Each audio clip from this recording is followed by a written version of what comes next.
Hi friends, welcome to my blog. ఇంట్లో పనులన్నీ అయిపోయినాయా? తిన్నారా? తింటే ఏం కూరలు?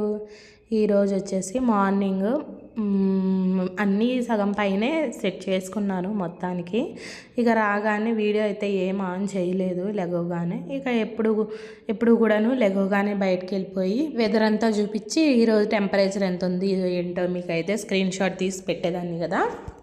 కానీ ఈరోజు వీడియో మధ్యలో అయితే పెడతాను. వీడియోని అయితే చివరి వరకు చూడండి. కొత్త వాళ్ళు ఎవరైనా చూస్తున్నట్లయితే సబ్స్క్రైబ్ చేసుకొని ఒక చిన్న లైక్ ఇచ్చేసి చూడండి.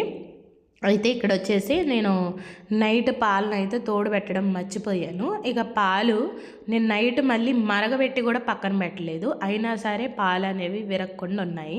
ఇక్కడ ఒక టిప్ చెప్తాను వినండి. పాలు విరగకుండా నెక్స్ట్ డే మార్నింగ్ కూడా బయట పెట్టుకోవాలి. ఫ్రిడ్జ్ లేని వాళ్ళకి ఇబ్బంది లేకుండా నైట్ మర్చిపోయినా సరే నెక్స్ట్ డే మార్నింగ్ వరకు కూడా పాలు రావాలి అనుకుంటే పాలని ఎలా చేయాలి, ఏం చేయాలని చెప్తాను వినండి. నేను ఫాలో అయ్యే టిప్ అనమాట ఇది.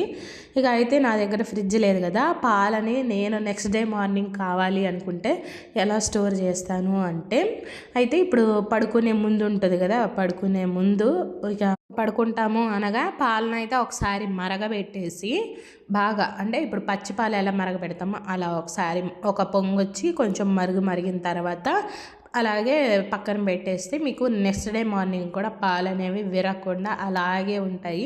నేను ఎప్పుడైనా తోడు పెట్టాలి, తోడు లేదు అనుకున్నప్పుడు అలాగే మరగబెట్టి పెడతానమాట.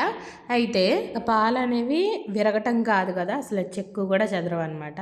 అదొక టిప్పు, చాలా బాగా యూజ్ అవుతుంది. ఇలా ఫ్రిడ్జ్ లేని వాళ్ళకి ఎవరన్నా మర్చిపోయినట్లయితే అలా యూజ్ అవుతుంది అనమాట. ఇక్కడ వచ్చేసి నేను అవే పాలు అనమాట నావి. నేను నైట్ మర్చిపోయాను తోడు పెట్టడం. ఇక నెక్స్ట్ డే మార్నింగ్ మళ్ళీ ఇంకొంచెం వేడి చేసుకొని ఇక తోడైతే పెట్టేశాను. ఇక ఫస్ట్ ఆ పని అయితే పూర్తయిన తర్వాత మళ్ళీ మర్చిపోతాను కదా, పని సందట్లో పడి మళ్ళీ మర్చిపోవద్దు అని చెప్పేసి ముందుగా అయితే దాన్ని తోడు పెట్టేశాను. దానికి తోడు పెట్టి పక్కన పెట్టేసిన తర్వాత ఇక్కడ మా వాడికి అయితే క్యారేజ్ రెడీ చేశాను. క్యాప్సికమ్ కోడిగుడ్డు ఫ్రైడ్ రైస్ అయితే చేస్తున్నాను మా బాబు కోసం అని చెప్పేసి. ఏమీ లేదు, పెద్ద స్పైసెస్ కూడా ఏమీ లేదు. ఇక ఫస్ట్ అయితే క్యాప్సికమ్ కాల్చుకున్నాను. ఫ్రై చేసుకున్న తర్వాత క్యాప్సికంలో ఎగ్ వేసి ఎగ్ పైన ఉప్పు, కారం, పసుపు, ధనియాల పౌడర్ ఇవన్నీ చల్లుకున్నాను. అంతే, ఇక సింపుల్ అనమాట. ఇక ఎగ్ కూడా ఫ్రై అయిపోయిన తర్వాత కుక్ చేసుకున్న రైస్ అయితే వేసేసుకొని కలిపేసుకొని ఇక దాన్ని అయితే బాక్స్లో పెట్టేసుకోవడమే. ఎంత బాగుంటుంది అంటే సింపుల్గా అయితే ఉంటే దీనిలో సోయా సాస్ వేసుకోండి ఇంకా బాగుంటుంది. ఇక మనకి రెస్టారెంట్లో అది ఇస్తారు కదా ఫ్రైడ్ రైస్, ఆ టేస్ట్ అయితే వస్తుంది అనమాట, భలే ఉంటుంది. ఇంకా బాబుకి కదా నేను అలాంటి సాసులు నేను ఎప్పుడు యూస్ చేయలేదు, అందుకని చెప్పి నార్మల్గానే చేసి పక్కన అయితే పెట్టేసి వచ్చాను. అది ఓ పక్క ఆరుతూ ఉంటుంది కదా, బాక్స్లో వేడి వేడి అన్నం పెడుతుంటే అది శుద్ధలాగా మారిపోయి మధ్యాహ్నానికి శుద్ధ కట్టేస్తుందంట. అంటే ఆ మెతుకు అనేది లావ్ అయిపోయి శుద్ధ కట్టేస్తుందంట. టీచరే మొన్న నాకు కాల్ చేసి చెప్పారు. నేను పప్పు చేసినప్పుడు అలాగే మిస్టేక్ చేశాను.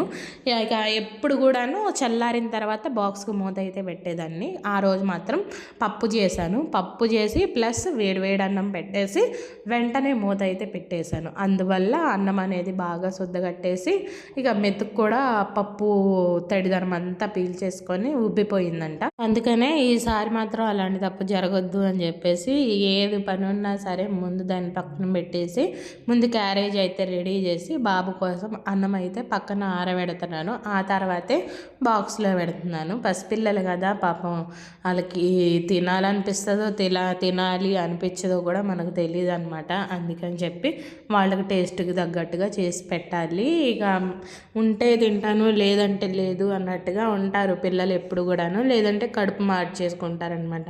అలా అవ్వద్దు అని చెప్పేసి మ్యాక్సిమం మా బాబుకు నచ్చిన కూరలే చేస్తూ ఉంటాను నేను క్యారేజ్లో. ఇక అయితే ఇక్కడికి వచ్చేసి లోపల క్యాప్సికమ్ కట్ చేసి క్యాప్సికమ్ అయితే అలా ఫ్రై చేశాను కదా, క్యాప్సికంలో వచ్చిన విత్తనాలు అయితే నేను ఇలా చేశాను కుండీలో. అయితే ఇప్పటికీ నేను ఈ వీడియోకి ఇప్పుడైతే 1 వీక్ తర్వాత వాయిస్ అయితే ఇస్తున్నాను. ఇప్పటికి కూడా ఒక్క మొలక కూడా రాలేదనమాట. వేస్టే, పెట్టబాకండి. ఇక నేను ఇంకా సాయిల్ని తడిపి మొత్తం లూజ్ చేసి కూడా పెట్టాను, అయినా కూడా అది అసలుకి మొక్క అనేది రాలేదనమాట. మరి ఎందుకనో ఏమో తెలీదు. బహుశా అలా పెట్టకూడదేమో క్యాప్సికమ్ మొక్కలు, నాకు తెలియదు కదా. ఏముంది ఏదైనా విత్తనాలు పెడితే వస్తాయిలే అనుకున్నాను. క్యాప్సికమ్ కూడా అలాగే అనుకున్నాను కానీ అసలు ఒక్క మొక్క కూడా పైకి వచ్చిందే లేదు. ఈ లోపు నా పని అయ్యేలోపు మా బాబు అయితే బయట కూర్చొని బ్రష్ అయితే చేస్తున్నాడు. ఈరోజు ఫుల్ చలి ఉందన్నమాట. ఎండ వచ్చిందే కానీ మాట వరుసకి, కానీ అసలు ఎంత చల్లదనం ఉందంటే అంత చల్లదనం ఉంది. చూపిస్తాను ఈరోజు ఎంత చల్లదనం ఉంది ఏంటి అని చెప్పేసి మీకు స్క్రీన్ షాట్ అయితే షేర్ చేశాను. ఫోన్ అయితే రొటేట్ చేసి చూడండి. చూసారు కదా 12 degrees అయితే ఉంది ఈరోజు. ఇక దగ్గర 7:30 10 వరకు కూడా 17 degrees అయితే ఉంది. మినిమం మనం ఏసీలో కూడా పెట్టుకోమన్నమాట, అంత తక్కువ డిగ్రీలు అయితే నమోదైంది. చాలా చల్లగా ఉంటుంది. ఇక ఎలా కాదనుకున్నా మన ఏపీలో అంత చల్లదనం అయితే ఎప్పుడు రాలేదు. ఇక ఇటుపక్క ఏంటంటే పోయిన సంవత్సరం కూడా ఇంత చల్లదనం రాలేదు, ఈసారి మాత్రమే వచ్చింది. నేను ఎందుకు నోట్ చేస్తున్నాను అంటే 10 వస్తుంది ఈ వీక్లో మీకు అని చెప్పారు, ఒక 10 daysకి. ఆ 10 ఎప్పుడు రీచ్ అయ్యిద్ది అని చెప్పేసి చూస్తున్నాను. అంటే ఇక ఆల్మోస్ట్ 12 అలా నమోదు అవుతుంది, కానీ ఈరోజు కూడా ఖచ్చితంగా 12 వచ్చింది. ఇక అంత నమోదు అవుతుంది కానీ 10 అయితే రాలేదనమాట.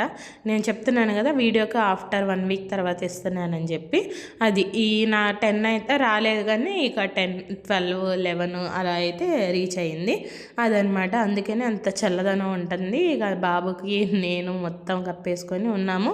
ఇక క్యారేజ్ అయితే రెడీ చేసేసాను. క్యారేజ్ కట్టిన తర్వాత కివీ ఫ్రూట్ అయితే వేసాను స్నాక్స్ కింద. ఈ టైంలో జలుబులు అవన్నీ ఎక్కువ చేస్తాయి కదా, అలా జలుబు చేసినా కానీ త్వరగా తగ్గిపోవాలి అని చెప్పేసి కివీ ఫ్రూట్ అయితే వేసాను.